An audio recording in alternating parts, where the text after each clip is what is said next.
حامیم تنزیل الکتاب من اللہ العزیز العلیم غافر الذنب وقابل التوب شدید العقاب ذی الطول لا الہ الا هو الیہ المصیر صدق اللہ العظیم۔ انتہائی واجب الاحترام معزز سامعین گرامی، آج ہم نے 24ویں پارے کے اختتامی 3 پاؤ اور 26واں جو پارہ ہے، بلکہ 25واں پارہ، اس کا ہم نے جو ہے وہ ابتدائی نصف کے قریب تلاوت آپ کے سامنے کی ہے، جہاں سے ہماری تلاوت کا آغاز ہوتا ہے۔ اس سورت کا نام سورۃ المؤمن ہے۔ اس سورت کے آغاز میں اللہ تبارک و تعالیٰ فرماتے ہیں غافر الذنب، اللہ پاک اپنی صفت کو بیان فرماتے ہیں۔ غافر الذنب، اللہ کی ذات وہ ہے جو گناہوں کو معاف کرنے والی ہے، مغفرت کرنے والی ہے۔ وقابل التوب، اور توبہ کو قبول کرنے والی ہے۔ شدید العقاب، لیکن جب پھر کوئی معافی نہیں مانگتا پھر سخت سزا دینے والی بھی ہے۔ حضرت عمر رضی اللہ تعالیٰ عنہ کو پتہ چلا کہ ایک آدمی شراب پیتا ہے، شراب کا عادی ہے، تو آپ نے ایک صفحہ لیا رقع اور اس میں یہ آیت لکھ کر بھیج دی، اور یہ کہا کہ یہ اس کے ہاتھ میں جب دیکھنا جب وہ نشے کی حالت میں نہ ہو۔ اس کو دے دیا، جب اس نے پڑھا تو وہ فوراً توبہ طائب ہو گیا نا، تو اس سے کہا گیا کہ تم ایک دم توبہ طائب کیسے ہو گئے، زمانے سے تم اللہ رسول کی بات سن رہے ہو۔ تو اس نے کہا اس آیت کو آپ نے کبھی غور سے دیکھا، اس میں لکھا کیا ہے؟ تو کہا کہ ہمیں تو سمجھ نہیں آ رہا تم کیا کہنا چاہ رہے ہو۔ اس نے کہا کہ دیکھو اس میں ٹوٹل 3 جملے ہیں، 3 جملوں میں سے 2 جملے وہ اللہ پاک کے رحم پر دلالت کرتے ہیں۔ غافر الذنب، گناہوں کو معاف کرنے والا ہے۔ وقابل التوب، توبہ کو قبول کرنے والا ہے۔ پھر فرمایا شدید العقاب، اس کی پکڑ سخت ہے۔ مطلب اس نے کہا یہ پتہ چلا کہ اللہ نے جو 2 جملے رحم کے اور 1 جملہ جو سختی کا ذکر فرمایا، یہ اس بات پر دلالت کرتا ہے کہ اللہ کا رحم وہ اللہ کے غصے پر وہ غالب ہے، اللہ زیادہ رحم فرمانے والے ہیں۔ لیکن جب بندہ اس مقام پر پہنچ جاتا ہے کہ جب وہ قابل رحم نہیں ہوتا نا، پھر اللہ تبارک و تعالیٰ رسی کو کھینچتے ہیں۔ یعنی اس شرابی نے کتنا غور کیا، اس غور کرنے کے بعد وہ یہاں پر پہنچا۔ وہ شرابی کا اس زمانے کے شرابی کا حال یہ تھا، اور یہاں کے متقی کا حال بھی یہ نہیں ہے کہ وہ اس قرآن کی آیات پہ اتنا غور و فکر کرے۔ ٹائم نہیں ہے اصل میں ہمارے پاس اس کے لیے ٹائم نہیں ہوتا۔ تو عزیز دوستوں، اللہ تبارک و تعالیٰ کا جو رحم ہے، اللہ کا جو فضل ہے، اس کا ہم اس کا اندازہ نہیں لگا سکتے۔ لیکن جب اللہ کے فضل سے انسان صرف فائدہ ہی اٹھاتا رہے اور اللہ تبارک و تعالیٰ کے احکامات کو بالکل نہ مانے نا، پھر اللہ کی جو پکڑ ہے نا، اس جیسی پکڑ بھی کسی کے پکڑ نہیں ہے۔ اللہ جب کسی کو ایک مرتبہ پکڑ لیتے نا، ایک تو ڈھیل دیتے ہیں، انسان جا رہا ہوتا ہے، 10 سال تک ڈھیل دی گئی تھی، 20 سال تک، 30 سال عمر ہو گئی، اس آدمی نے اللہ کو کبھی پہچانا ہی نہیں، اللہ کا نام ہی کبھی نہیں لیا، چلو جی معاملات چل رہے ہیں۔ لیکن جو ہی اس انسان نے جو ہے نا وہ اللہ تبارک و تعالیٰ نے اس انسان کی پکڑ کی نا، پھر جب پکڑ ہوتی ہے نا، پھر ایسی پکڑ ہوتی ہے کہ انسان کی چیخیں نکل جاتی، اس جیسی پکڑ کرنے والا بھی پھر کوئی نہیں ہے۔ بہرحال جس پر اللہ نے رحم کیا ہوا ہے وہ اس رحم کو غنیمت جانے، اور اللہ تبارک و تعالیٰ کے اس رحم سے انسان اس طور پر فائدہ اٹھا لے کہ اب تک اگر لوٹ کرنا آیا اللہ کی طرف تو اب لوٹ کر آ جائے۔ اس کے بعد اللہ پاک فرماتے ہیں یومہم بارزون، یہ قیامت کی صفت ہے، قیامت کی صفت۔ فرمایا یومہم بارزون، وہ دن ایسا ہوگا کہ جس دن ہر چیز بارز ہوگی۔ بارز کسے کہتے ہیں؟ کھلا بالکل واضح چیز ہوگی۔ اللہ فرماتے ہیں لا یخفی علی اللہ منہم شیء، اللہ پر کوئی چیز مخفی نہیں ہوگی، اللہ پر کوئی چیز مخفی نہیں ہوگی۔ فرمایا اللہ پاک فرمائیں گے لمن الملک اليوم، کہاں ہیں جی MP صاحب، MLA صاحب کہاں ہیں، پرائم منسٹر، پریزیڈنٹ، بریگیڈیئر صاحب، آرمی چیف صاحب کہاں ہیں؟ اللہ فرمائیں گے لمن الملک اليوم، آج کی بادشاہت کس کے لیے؟ اب کون جواب دے گا؟ جواب دینے والا بھی کوئی نہیں ہے۔ اللہ پاک خود فرمائیں گے للہ الواحد القہار، آج اللہ کی بادشاہت، یہ جتنی بادشاہت ہے سب عارضی ہیں، دائمی جو بادشاہت ہے وہ اللہ کی بادشاہت ہے۔ تو ایسے بادشاہوں کے اور حکمرانوں کے آگے تو ہم بہت گھومتے ہیں، ان کی بڑی چاپلوسی کر رہے ہوتے ہیں کچھ مقام حاصل کرنے کے لیے۔ وہ بادشاہ جو ابد الاباد بادشاہ ہے، اس کی انسان اگر تھوڑی سی جس کو کہتے ہیں چاپلوسی کر لینا، وہ کہاں سے کہاں پہنچا دے ہم اندازہ نہیں لگا سکتے، ہم اندازہ نہیں لگا سکتے۔ یہاں تو یہ ہوتا ہے کہ جو آدمی جو ہے وہ اپنا قریبی ہوتا ہے اس کو تو کچھ نہ کچھ مل جاتا ہے، جو بیچارہ دور والا ہوتا ہے وہ چاہے جتنا احترام کر لے لیکن اس کو جو ہے کچھ نہیں ملنے والا۔ اللہ کے تو تقوی پر فیصلے ہوتے ہیں کہ جس کی زندگی کے اندر تقوی ہوگا اللہ تبارک و تعالیٰ اس کو اونچا مرتبہ عطا فرما دیں گے، اور جو جتنا ہی اللہ کے نبی کے خاندان سے تعلق ہی رکھنے والا کیوں نہ ہو. ابو لہب تھا نا، اللہ کے نبی کے خاندان سے تعلق رکھنے والا تھا، صحیح ہے، لیکن کیا تھا، حضور کا طریقہ اس کی زندگی میں نہیں تھا، اللہ پر ایمان نہیں لایا تھا، اللہ نے مریم مٹ کر کے رکھ دیا. ابو جہل حضور کے خاندان کا تھا، حضور کے ساتھ جو ہے نا اس نے پوری زندگی گزاری، حضور کا بچپنا ان کے ساتھ گزرا، لیکن حضور سے کچھ لیا نہیں، تو اللہ پاک نے ایسا تباہ و برباد کر دیا کہ جس کی ہمیں کوئی نظیر نہیں ہے. تو لہذا تو اللہ تبارک و تعالیٰ کا جو انسان ساتھ دے گا، اللہ کے معاملات کو انسان جو سمجھے گا، اللہ تبارک و تعالیٰ اس کو دنیا میں بھی کامیابی عطا فرمائیں گے، اور اس دن جس دن اللہ پاک اعلان فرمائیں گے کہ ہمارے علاوہ کوئی اور بادشاہ نہیں ہے، تو اللہ پاک اس دن بھی بادشاہ سے اللہ پاک اس دن بھی اپنی بادشاہت کے ہوتے ہوئے اللہ پاک اس کو جو ہے وہ نواز دیں گے. اس کے بعد فرمایا یعلم خائنۃ الاعین وما تخفی الصدور، اللہ تمہاری آنکھوں کی خیانت کو بھی جانتا ہے اور تمہارے دل کے اندر جو کچھ چھپا ہوا وہ بھی جانتا ہے. دیکھیں انسان بہت ہوشیار ہے، سمجھدار بھی ہوشیار بھی ہے. بعض اوقات اس نے اللہ معاف کرے بدنظری کرنی ہوتی ہے نا، تو اس کی آنکھیں کہاں دیکھ رہی ہیں آپ کو اندازہ نہیں ہوتا. سامنے بیٹھے انسان کو اندازہ نہیں، وہ سمجھتا ہے یہ مجھے دیکھ رہا ہے، وہ آپ کو نہیں دیکھ رہا، جو پیچھے جو ہے نا وہ محترمہ ان کی طرف نگاہیں جا رہی ہیں. ٹھیک ہے نا، ہم دنیا والوں کو دھوکہ دے دیں گے، ان سے اپنے آپ کو چھپا لیں گے، بچا لیں گے. اللہ فرماتے ہیں لیکن یہ آنکھوں سے تم خیانت کرتے ہو نا، مجھ سے نہیں خیانت کر سکتے. تم جہاں دیکھ رہے ہو نا تمہارا رب جانتا ہے تم کہاں دیکھ رہے ہو، تم کہاں دیکھ رہے ہو. اور فرمایا وما تخفی الصدور، جو دل اور دماغ کے اندر خیالات تمہارے اندر آ رہے ہیں. بیت اللہ میں بیٹھے ہو، اللہ کے گھر میں بیٹھے ہو، لیکن تمہارے دماغ میں کیا چل رہا ہے یہ اللہ جانتے ہیں. کیا بے حیائی، کیا فحاشی، کیا عریانی کے خیالات دل و دماغ میں آ رہے ہیں، اللہ پاک ہر چیز سے واقف ہے. کس کو ستانا ہے، کس کا مال لینا ہے، کس کو دھوکہ دینا ہے، اللہ فرماتے ہیں ہم سب کچھ جانتے ہیں، ہم سب کچھ جانتے ہیں. عجیب بات ہے، اللہ فرما رہے ہیں ہم تمہارے دیکھنے کو بھی جانتے ہیں، تمہارے سوچنے کو بھی جانتے ہیں، لیکن ہمیں اس بات کا کبھی دھیان نہیں ہوتا کہ اللہ ہمیں دیکھ رہا ہے. ایک چھوٹا بچہ ہو نا، اس بچے کے سامنے ہم گناہ کرتے ہو تھوڑا ہچکچاہٹ محسوس ہوتی ہے. آدمی کوئی گناہ کر رہا ہوتا ہے نا تنہائی میں، اور ہوا سے صرف پردہ ہلتا ہے نا، آدمی تھوڑا سا چوکنا ہو جاتا ہے اور ڈر جاتا ہے کہ کوئی آ تو نہیں گیا. اس پردے کے ہلنے سے آدمی ڈر رہا ہے، لیکن وہ رب جو خالق ہے، جو مالک ہے، اس سے انسان نہیں ڈر رہا، جو خود کہہ رہا ہے کہ میں دیکھ رہا ہوں تم کیا کر رہے ہو، مجھے معلوم ہے تم کیا سوچ رہے ہو، لیکن انسان اس سے نہیں ڈر رہا. عجیب بات ہے بھائی. اللہ پاک ہمیں اپنی ذات عالی کا استحضار نصیب فرمائے کہ اللہ ہمیں دیکھ رہے ہیں، اللہ ہمیں دیکھ رہے ہیں، اللہ ہمیں دیکھ رہے ہیں. اور جس کی زندگی میں آ گیا نا مجھے اللہ دیکھ رہا ہے، واہ، اس کے معاملات سیدھے ہو جائیں گے. جس نے یہ سوچ لیا میرا سونا، میرا اٹھنا، میرا کھانا، میرا پینا، میرا تنہائی، میری خلوت، میری جلوت، میرا لوگوں سے ملنا، سب اللہ دیکھ رہے ہیں، سب اللہ کو معلوم ہے، پھر انسان گناہ نہیں کرتا. اصل میں اس کا استحضار ہمارے یہاں نہیں ہے، ہم اس اعتبار سے بڑے پیچھے ہیں. اس کے بعد اللہ تبارک و تعالیٰ فرماتے ہیں وقال ربکم ادعونی استجب لکم، تم اپنے رب کو پکارو، ادعونی، تم مجھے پکارو، استجب لکم، میں تمہاری دعا کو قبول کروں گا. یہ جو صفت ہے نا، اللہ دعوت دے رہے ہیں مجھے پکارو، مجھ سے مانگو، میں تمہاری مانگ کو پورا کروں گا. یہ صفت اللہ تبارک و تعالیٰ نے پیچھے جتنے انبیاء گزرے نا ان کو یہ خصوصیت عطا فرمائی تھی. انبیاء سے یہ فرمایا تھا کہ تم مجھ سے مانگو گی میں تمہاری مانگ کو پورا کروں گا. اللہ کا بڑا احسان ہے، اللہ نے اس امت کے لوگوں کو اللہ نے خصوصیت دی ہے کہ خود فرمایا کہ مجھ سے مانگو میں تمہیں دوں گا. لیکن ہمارے پاس مانگنے کا وقت ہی نہیں ہے، ہمارے پاس مانگنے کا وقت ہی نہیں ہے. ہم مغرب کی نماز میں اگر آ جاتے ہیں، اذان ہو گئی نا، اب یہاں آ کے بیٹھے ہوئے نا، بھائی نماز میں ٹائم ہے، انسان مانگ لے نا.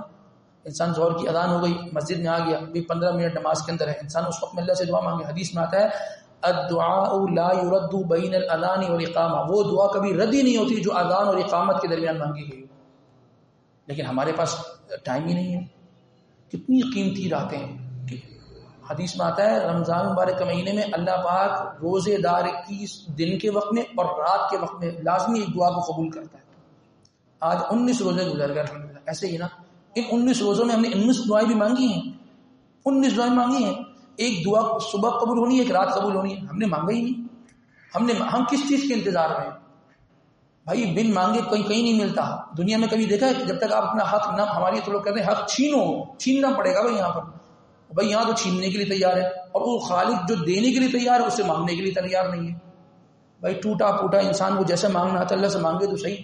پھر دیکھیں اللہ پاک کیسے جو ہے نا نوازتے ہیں. دنیا کے لوگوں سے مانگنا، وہ دنیا کے لوگوں میں اور اللہ میں فرق یہ ہے، دنیا کے تعلقات مانگنے سے خراب ہوتے ہیں اور اللہ کے ہاں مانگنے سے تعلقات مضبوط ہوتے ہیں. بس یہ فرق ہے. تو تو اللہ سے مانگنا چاہیے، اس میں انسان کو اپنے آپ کو پیچھے نہیں رکھنا چاہیے. پھر یہ اللہ کی حکمت ہے، اللہ وہ چیز کب دیتے ہیں، کس کیفیت میں دیتے ہیں، کس مقدار میں دیتے ہیں، یہ اللہ کی حکمت ہے. ہمارا جو کام ہے ہم تو منگتے ہیں. ہم کیا ہیں؟ منگتے ہیں. کیا فرمایا؟ یا ایھا الناس، اے لوگوں، انتم الفقراء الی اللہ، تم سب اللہ کے دربار کے، اللہ کی بارگاہ کے تم سب فقیر ہو. آپ نے دیکھا فقیر کیسے مانگتا ہے؟ ہم نکلتے ہیں نا باہر، وہ یہاں سے لے کے پیچھے وہ گھر تک چلے جائے گا، بھائی دے دو. آدمی بھی کہتا ہے بھائی لے لو. گاڑی میں بیٹھے ہیں تو گاڑی کا شیشہ بجائے گا، دے دو. وہ مانگتا ہے نا، کس طرح مانگتا ہے. اور ہم بھی تو فقیر ہیں اللہ کے دربار کے، کیا ہم اس طرح مانگتے ہیں؟ اللہم انت السلام و منک السلام برحمتک یا ارحم الراحمین، بس چلو جی مجمع باہر ختم ہو گیا. انسان خود تو دعا کی طرف تھوڑی توجہ دے نا. ہم کھڑے کہاں ہیں؟ اس کے بعد اللہ تبارک و تعالی سورہ حامیم سجدہ کو ذکر فرماتے ہیں. حامیم سجدہ ہوا یہ کہ مشرکین مکہ آپ صلی اللہ علیہ وسلم کی جو دعوت سے دین پھیل رہا تھا نا، اس سے بڑے پریشان تھے کہ دین کیوں پھیل رہا ہے اتنا. اچھا، اب انہوں نے کیا راستہ حربہ اختیار کیا؟ ان کی طرف سے ایک شخص آیا، کہنے لگا کہ دیکھیں آپ ہماری بات سنیں، اگر آپ کو مال چاہیے نا تو ہم آپ کو مال دے دیں گے. کتنا چاہیے آپ کو مال؟ ہم ہمارے پاس مال بہت، آپ کو مال دے دیں گے، آپ بس خاموش ہو جائیں، یہ کام چھوڑ دیں. حضور آپ علیہ السلام سنتے رہے نا اس کی بات کو. تو اس نے کہا اچھا ایک بات سنیں، اگر آپ کو مال نہیں چاہیے نا، آپ کسی عورت سے، کسی خاتون سے نکاح کرنے کے خواہش مند ہے نا، ہم آپ کو اس کے نکاح کرا دیں گے، بس آپ کا یہ معاملہ بھی یہ پورا ہو جائے گا. آپ علیہ السلام نے کوئی جواب نہیں دیا، آپ سے سنتے رہے. پھر اس نے کہا کہ اور اللہ معاف کرے، اللہ معاف کرے، اگر آپ مجنون ہیں نا، اللہ معاف کرے، تو ہم آپ کا اچھے سے اچھا علاج کرا دیں گے، آپ بس یہ کام چھوڑ دیں. اللہ کے نبی نے ساری باتیں سن لی نا. پھر اللہ کے نبی سرکار علیہ وسلم نے اس سورہ حامیم سجدہ کی تلاوت شروع کری. کیا حضور کی تلاوت، کیا حضور کا انداز ہوگا قرآن پڑھنے کا. جس پر قرآن اتر رہا وہ قرآن کیسے پڑھتا ہوگا. جب آپ علیہ السلام نے یہ قرآن پاک کو جو نا وہ پڑھنا شروع کیا نا، حامیم تنزیل من الرحمن الرحیم، یہ وہ کتاب ہے کہ جو رحمان اور رحیم کی طرف سے اتری ہے. کتاب، یہ ایسی کتاب ہے، فصلت آیاتہ قرآنا عربیا لقوم یعلمون، کہ اس قرآن کو اللہ پاک نے کھول کھول کر بیان کیا ہے ان قوم کے لیے کہ جو اس کو جاننے کے لیے تیار ہوں، اس کا علم حاصل کرنے کی تیار ہوں.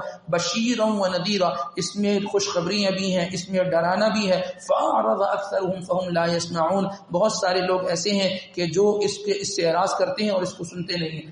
اب جب اللہ کے نبی نے تلاوت شروع کری نا، تو وہ جو مشرک تھا نا، وہ جو آیا تھا نا، وہ ایسے بیٹھا تھا، اپنے دونوں ہاتھوں کو پیچھے کر کے نا ایسے بیٹھا نا، وہ آنکھیں کھول کے صرف یوں سنتا رہا نا. جب آپ علیہ السلام اس آیت پہ پہنچے نا، فَإِنْ أَعْرَضُوا، اگر پھر بھی تم لوگ منہ موڑتے رہے، فَقُلْ أَنذَرْتُكُمْ صَاعِقَةً مِثْلَ صَاعِقَةِ عَادٍ وَثَمُودَ، میں ایسی چیخ کی تمہیں جو ہے نا وہ ایسی چیخ سے تمہیں ڈراتا ہوں جس چیخ سے اللہ پاک نے قوم عاد اور قوم سمود کو ہلاک کیا تھا. جب اللہ کے نبی یہاں پہنچے نا، تو اس نے اللہ کے نبی کے منہ پہ نہ ہاتھ رکھ دی، بس اس سے آگے نہیں پڑے گا، اس سے آگے آپ نہیں پڑھیے گا. اس کو سمجھ آ گیا کہ نعوذ باللہ من ذالک، وہ آدمی جو مال کا پجاری ہو، نعوذ باللہ من ذالک جس کو عورت چاہیے ہو، یا جس کا ذہنی توازن درست جو ہے نا وہ نہ ہو، وہ کبھی اس طریقے سے نہیں پڑھ سکتا. کیا کہ اس میں بلاغت ہے. اس نے فوراً آپ کے منہ پہ ہاتھ رکھ دیا، کہا کہ میں سمجھ گیا کہ نہ آپ کو مال چاہیے، نہ آپ کو عورت چاہیے، نہ آپ کے ساتھ کوئی ذہنی مسئلہ ہے. آپ واقعی جو ہے نا وہ آپ کا کانٹیکٹ اوپر کے ساتھ ہے. جب وہ وہاں سے لوٹا نا، تو جو اس کے ساتھی تھے نا، ان ساتھیوں نے اس آدمی کو جو قاصد بن کے گیا تھا اللہ کے نبی کے پاس، دور سے دیکھا نا، تو آپس میں کہنے لگے کہ یہ جیسا گیا تھا ویسا نہیں آیا، جیسا گیا تھا ویسا نہیں آیا. کیسے آقا حضور سے قرآن سن کر آیا، حضور سے قرآن سن کے آیا. تو جب وہ آیا نا، تو اس سے کیا پوچھتے کہ تم نے کیا کیا. اس سے پوچھا مسلمان تو ہو کر نہیں آئے ہو، مومن تو ہو کر نہیں آئے ہو. اس نے کہا دیکھو مومن تو ہو کر نہیں آیا ہوں، لیکن یہ سمجھ گیا ہوں کہ وہ بندہ حق اور سچ ہے. اللہ کے نبی کی حقانیت کی دلیل وہ غیر مسلم بھی دیتے تھے. تو کس سے دیتے تھے؟ قرآن پاک کو سن کر دیتے تھے. آپ علیہ السلام تو دین کی محنت کو وہ پیشکشیں ہو رہی ہیں، لیکن کبھی ان کی پیشکش کو جو ہے نا وہ قبول نہیں کیا، ٹھکرا دیا. کہا کہ دین کا کام کرتا رہوں گا. یہاں اللہ معاف کرے اذان ہو جائے اور نماز کھڑی ہونے والی ہو، وہ کوئی اچھا گھاک آ جائے، انسان بولتا جی پہلے اس کو ڈیل کر لیں. ہم تو دین کے معاملے میں ڈیل کر جاتے ہیں، 2 منٹ میں ڈیل ہو جاتی ہے. کوئی مسئلے کی بات نہیں ہے کہ شادی ہے اور اگر مس گیدرنگ ہے تو کیا ہو گیا، وہ قریب کی شادی ہے، ایسا نہ ہو کہ خاندان کی رشتہ داری خراب ہو. ڈیل نہیں کرنی، ڈیل تو بہت طریقے سے ہوگی، اور انسان جب ایک مرتبہ ڈیل کر جاتا ہے نا تو انسان کی ویلیو گر جاتی ہے. ہم محسوس کرتے ہیں دنیا میں انسان اپنے آپ کو ایک استقامت کے پہاڑ کی طرح انسان اپنے آپ کو مضبوطی کے ساتھ کھڑا رکھے، پھر دیکھیں اللہ تبارک و تعالیٰ انسان کو کہاں سے کہاں پہنچا دیتے ہیں. اصل میں ہم ڈاماڈول ہو جاتے ہیں، ہم جو ہے وہ بہکاوے میں آ جاتے ہیں، اور ہمارا اس طریقے سے کیا ہو جاتا ہے، معاملہ خراب ہو جاتا ہے. اس کے بعد اللہ پاک فرماتے ہیں وَيَوْمَ يُحْشَرُ أَعْدَاءُ اللَّهِ إِلَى النَّارِ فَهُمْ يُوزَعُونَ. ایک دن ایسا آئے گا اللہ تبارک و تعالیٰ تمام کی تمام لوگوں کو، وہ لوگ جو اللہ کے دشمن تھے ان کو جمع کریں گے، ان کو ٹولیوں میں بانٹیں گے، اور سب کو سب جہنم کی طرف لے کر جا رہے ہوں اللہ کے نافرمان کو. اچھا جی، حتی اذا ما جاؤوها، جب وہ جہنم کے قریب پہنچ جائیں گے نا تو وہ کہیں گے شہید علیہم سمعہم وابصارہم وجلودہم بما كانوا يعملون. اس میں سے ایک شخص یہ کہے گا یا اللہ آپ فرما رہے ہیں کہ ہم گناہ گار ہیں. دیکھیں آپ نے جو گواہ پیش کیے ہیں تو وہ گواہ جو ہے نا وہ کسی جگہ زمین گواہ دے رہی ہے، کسی جگہ کوئی آدمی گواہی دے رہا ہے کہ اس نے ایسا کیا، ہمارا نام اعمال گواہی دے رہا ہے. وہ کہنے لگا میں اس وقت تک نہیں مانوں گا کہ میں گناہ گار ہوں جب تک میرے جسم کے اعضاء گواہی نہ دیں. بس اللہ پاک کیا کریں گے، الیوم نختم علی افواہہم، اس کے منہ پر مہر لگا دیں، اب زبان بند ہو گئی. شہید علیہم سمعہم، اس کا کان گواہی دے گا اس نے یہ سنا تھا. وابصارہم، اس کی آنکھ بولنے لگے گی کہ اس نے یہ دیکھا تھا. وجلودہم بما کانوا یعملون، جلود جلد ان کی جمع، جلد کسے کہتے ہیں، یہ جسم کی جو کھال ہے نا، یہ جسم کی ہر کھال کا حصہ بولے گا کہ اس نے یہ جو نا وہ کیا تھا. تو وہ کہنے لگے گا یہ کیا ہوا. وقالوا لجلودہم لم شہدتم علینا، تو وہ کہنے لگے گا تمہیں کیا ہو گیا، تم جو ہے وہ تم میرے خلاف بولنے لگ گئے، میرے خلاف گواہی دینے لگ گئے. تو پورے جسم کے اعضاء بولنے لگے قالوا انطقنا اللہ الذی انطق کل شیء. دیکھو آج ہمیں اس رب نے گویائی دی ہے کہ جو ہر چیز کو گویائی دیتا ہے. زبان کے اندر بولنے کی صفت اللہ نے رکھی ہے، ٹھیک ہے نا. قیامت والے دن اس سے بولنے کی صفت کو سلب کر دیں گے اور یہ ہاتھ پاؤں بولنے لگیں گے اور یہ کہیں گے یہ اللہ نے ہمیں بولنے کی صلاحیت دی جس طرح تیری زبان کو دی تھی. آج زبان کی گویائی بند ہو گئی، یہ ہاتھ کی گویائی جو ہے نا اب یہ شروع ہو گئی. ہم یہ سمجھتے ہیں نا، آگے فرما رہے ہیں وما کنتم تستترون ان یشهد علیکم سمعکم ولا ابصارکم، کہ انسان جو ہے نا وہ اس بات سے یہ کہتا ہے کہ مجھے کوئی نہیں دیکھ رہا. بھائی مجھے میرا ہاتھ تو دیکھ رہا ہے، یہ تو گواہ بن سکتا ہے. ایسا تو نہیں میں گناہ کرنے جاؤں گا تو ہاتھ گھر چھوڑ کے جاؤں گا، ہاتھ گواہی دے گا، یہ پاؤں گواہی دیں گے، یہ انسان کی زبان ہی گواہی دینے لگ جائے گی، آنکھیں گواہی دینے لگ جائیں گی، کان. یہ گناہ کے وقت میں ہمارے ساتھ ہوتے ہیں. اگر کسی کو استظہار نہ ہو نا کہ اللہ مجھے دیکھ رہا ہے تو کم سے یہ تو دیکھے کہ یہ ہاتھ پاؤں مجھے دیکھ رہے ہیں، یہی بولنے لگ جائیں گے. اور جس دن یہ بولیں گے نا بس انسان کے پاس پھر بچنے کی راستہ نہیں ہوگا. خود کہہ رہا ہے ہاتھ کہ میں نے یہ کیا ہے، یہ ہاتھ کس کا ہے، پوری زندگی میرے ساتھ ہی رہا نا، یہ پوری زندگی میرے ساتھ جڑی رہی نا، پھر انسان کہاں کھڑا ہوگا. تو عزیز دوستو، نہ کسی آدمی کو گواہ بناؤ، نہ اپنے اعضاء کو اپنے خلاف گواہ بناؤ بس. اب ورنہ انسان کا وہ حال کیا جائے گا کہ ہم سوچ نہیں سکتے. اللہ پاک فرماتے ہیں کہ اس آدمی کو ہم مکمل خسارے میں داخل کر دیں گے، مکمل یہ انسان کیا ہو جائے گا، وہ ناکام ہو جائے گا. اس کے بعد اللہ تبارک و تعالیٰ فرماتے ہیں تکاد السماوات یتفطرن من فوقہن، قریب ہے کہ آسمان اوپر سے پھٹ جائے. والملائکۃ یسبحون بحمد ربہم، اور فرشتے اس پر اللہ تبارک و تعالیٰ کی تسبیح بیان کر رہے ہوتے ہیں. حدیث مبارکہ کے اندر آتا ہے کہ آسمان میں 4 انگلی کے برابر بھی اتنی جگہ نہیں ہے خالی کہ جس میں اللہ کی جو ہے نا وہ تقدیس اور اللہ تبارک و تعالیٰ کی تحمید بیان نہ ہو رہی ہو. یعنی فرشتے اتنی کثرت میں اللہ سے جو ہے نا وہ اللہ کی تعریف اور اللہ کی تحمید، اللہ کی تقدیس بیان کر رہے ہوتے ہیں. اور یہ فرمایا کہ یہ فرمایا نا آسمان قریب ہے کہ پھٹ جائے. جب چارپائی پہ آدمی زیادہ بیٹھتے ہیں تو ایک دم چارپائی نہیں ٹوٹتی، کیا ہوتی ہے، چڑچڑانے کی آواز آتی ہے نا، چڑچڑ کی آواز آتی ہے. حدیث میں آتا ہے آسمان فرشتوں کے بوجھ سے چڑچڑاتا ہے، یعنی اس کی اس طرح کی آواز آتی ہے جیسے چارپائی سے آواز آتی ہے نا، اس کے بوجھ سے جو ہے نا وہ چڑچڑاتا ہے. اور یہ کیا کر رہے ہوتے ہیں کہ اللہ تبارک و تعالیٰ کی حمد و ثنا بیان کر رہے ہوتے ہیں. تو بھئی اللہ کو ہماری حمد و ثنا کی ضرورت نہیں. یہ جو ہم اللہ کی حمد و ثنا بیان کر رہے ہیں اپنے فائدے کے لیے کر رہے ہیں کہ ہمارا کام ہو جائے، اور ہمارا کام اگر ہو گیا نا تو انشاءاللہ ہمارا کام بن جائے گا. اور اگر ہم نے اللہ تبارک و تعالیٰ کی طرف سے منہ موڑا تو یہ اعزاز ہم سے ہاتھ سے نکل جائے گا. یہ اعزاز کہ اللہ نے ہمیں یہ اعزاز دیا کہ ہم اللہ کی بندگی کریں. اللہ کو اپنی بندگی، اللہ کو اپنی تعریف و تحمید اور تقدیس بیان کرنے کے لیے ہماری ضرورت نہیں ہے.